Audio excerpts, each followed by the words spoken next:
baru itu ada hujan dalam setahun itu. Perpindahan dari musim dingin ke panas atau dari panas ke dingin baru ada hujan.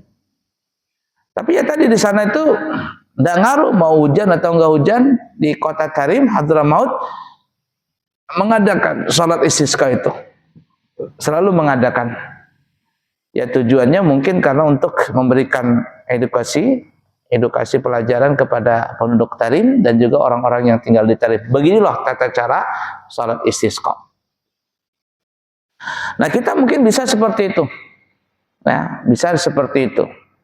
Kalau ingin mengadakan di pesantren, di sekolah, bagaimana itu tata cara salat istisqa? Supaya tahu bagaimana tata cara salatnya. Nah, namun yang paling baik sebelum melaksanakan salat istisqa, kita dianjurkan untuk bertobat. Berpuasa 3 hari sebelumnya. Ini kalau yang mengadakan adalah pemerintahan.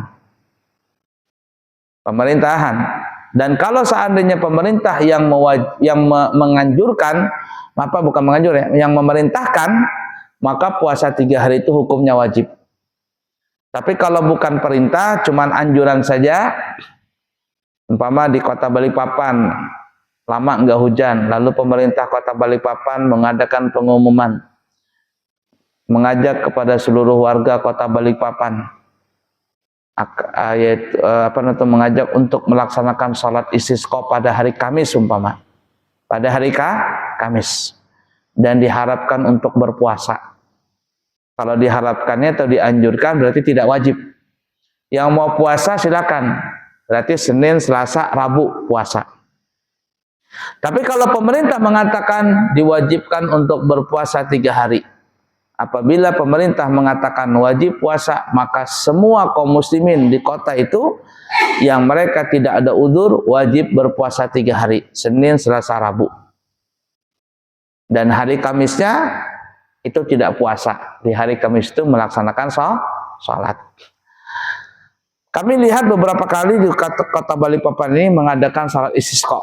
Tapi itu kayaknya bukan pemerintah yang mengadakan, tetapi cuma kalau tidak salah MUI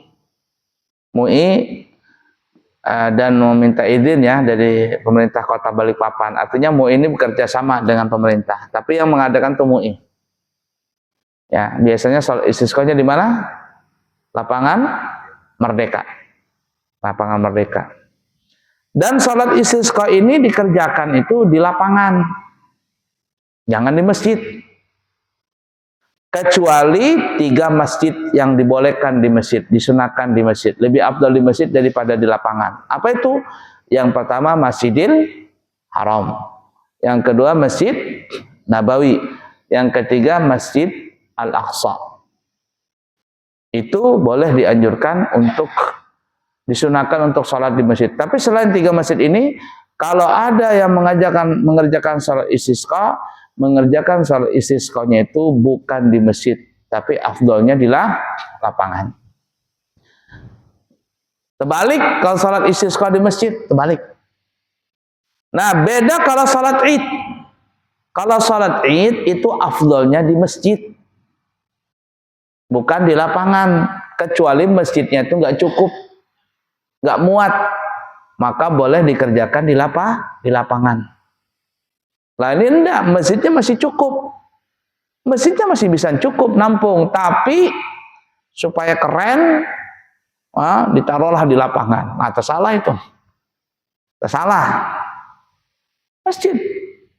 Kalau salat Id. Kecuali enggak nampung lagi, ya seperti umpama di Istiqomah umpama ya. Jamaahnya banyak kalau salat Id, maka dialihkan ke lapangan. Kemarin waktu Idul Adha kami salat di Polresta, Masjid Purwoto kan kecil aja, ya, nggak besar-besar banget, cuma 2 tingkat.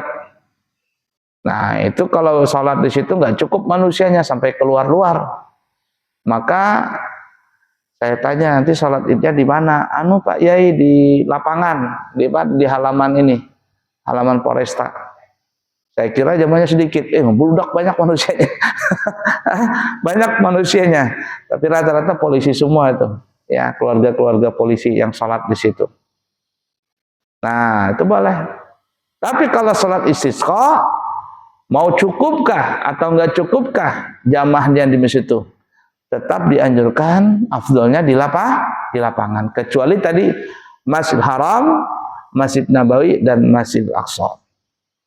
Mudah dipaham kira-kira? Ulangin yang nomor 3. Baca. Nomor 3. Yang paling sempurna adalah bertaubat. Taubat dulu. Dan stop dulu. Umpama tadi pengumuman ya, ini umpama pemerintah yang mengadakan, pemerintah yang mengundang. Umpama kita akan mengadakan sholat istisqa pada hari Kamis umpama ya. Umpama hari Kamis pagi, jam 7 pagi umpama. Nah, jadi yang afdalnya itu tobat dulu, semuanya bertobat. Masing-masing bertobat. Pemerintah yang ngajurkan itu. Tobat dulu. Dosa kecil, dosa besar. Kalau bisa pemerintah mengadakan diskotik, klub-klub malam, tutup dulu. Ya, walaupun tobatnya tobat tomat. Minta hujan tobat, selesai hujan turun kumat. Ala gue tobat dulu. Seperti bulan puasa, tutup. 1 minggu tutup diskotik, tutup hiburan malam, semuanya tutup. Tobat dulu semuanya. Nah ya, tobat dulu. Lanjut yang kedua. Dan berhenti dari segala perbuatan zalim. Nah itu, tobat berhenti dulu. Pokoknya tutup dulu diskotik. Hiburan malam tutup, semuanya tutup dulu. Tobat semuanya. Lanjut. Lalu berpuasa. Berpuasa. Berapa hari? Baca. Kemudian mengerjakan sholat istisqa. Berpuasa. Belum disebutin situ ya. 3 hari berturut-turut. Nah, seperti kita katakan tadi, kalau itu cuma anjuran saja, ajakan dari pemerintah, maka puasa itu tidak wajib. Tapi kalau pemerintah mengatakan berpuasa 3 hari sebelum kita melaksanakan salat istisqa pada hari Kamis, diwajibkan untuk puasa 3 hari.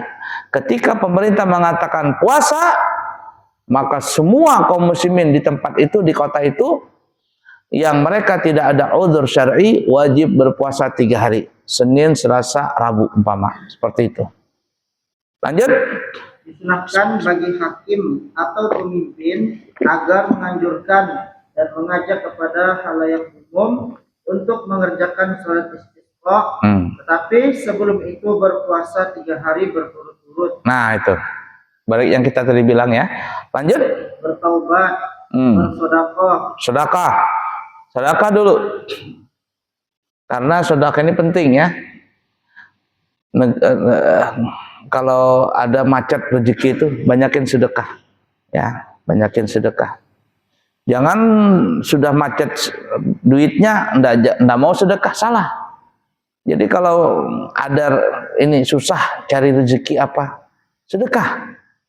Ya, anjurkan sedekah. Pagi itu sedekah dulu. Kalau bisa sebelum subuh sudah sedekah duluan. Atau habis salat subuh 5.000 ke 10.000 masukin di kotak infak. Ya, atau ngajakin orang makan, ngasih sedekah gitu. Baik, lanjut. Berbuat kebaikan dan kebajikan. Berbuat kebaikan. Kalau ada saling kemarin sering berkelahi, maaf-maafan semuanya, ya. Pokoknya kebaikan, kebajikan dikerjakan semua. Lanjut.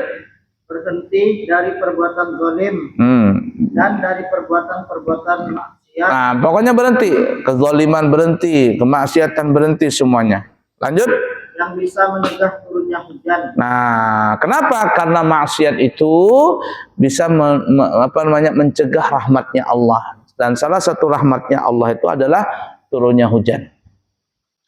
Zaharal fasadu fil barri wal bahri bima kasabat aydin nas liyudhiqahum ba'dal ladzi 'amilu la'allahum yarji'un. Telah nampak kerusakan di muka bumi dan lautan. Semua itu adalah dengan sebab ulah tangan manusia. Dan supaya mereka merasakan akibat perbuatan yang mereka telah lakukan, la'allahum yarji'un, tujuannya apa? Supaya mereka bisa kembali kepada Allah.